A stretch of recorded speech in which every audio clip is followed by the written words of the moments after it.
7h, 9h, 2 heures d'info sur Europe 1. Et à 7h10, l'édito éco de Nicolas Barré, Pierre de Villeneuve. Bonjour Nicolas. Bonjour Pierre. Nicolas Barré, directeur de la rédaction du journal Les Échos. Le prix de l'immobilier continue de grimper en France et même beaucoup plus vite que l'inflation dans les grandes villes. Dites-nous Nicolas, est-ce que ça va continuer ? Oui.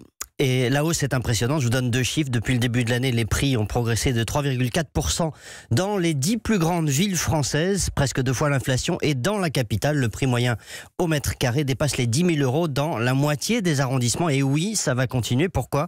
Eh bien, pour une raison économique de fond.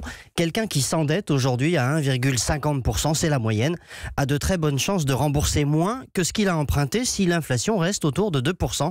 Nous sommes comme dans les années 70 dans un marché où on s'enrichit en s'endettant et cela va durer même si les taux d'intérêt vont finir par augmenter parce que cette hausse sera très lente. Mais là, on parle des grandes villes. Ailleurs, c'est pas la même histoire. Eh bien, il y a 2 France avec des hausses de 5,3% à Paris depuis le début de l'année, 15% sur 5 ans et même 45% sur 10 ans depuis la crise de 2008. Et puis en revanche, dans les zones rurales, les prix sont toujours en dessous du niveau de 2008. Dans ces zones où il faut absolument une voiture, les ménages voient la valeur de leur patrimoine stagner, voire s'effriter, d'où peut-être l'explication profonde de leur ressentiment. En revanche, dans les zones où l'offre de transport et de services de proximité est abondante, eh bien, les prix grimpent. Or, ce sont les zones où il est plus facile de vivre la transition énergétique, plus facile de se passer de voiture.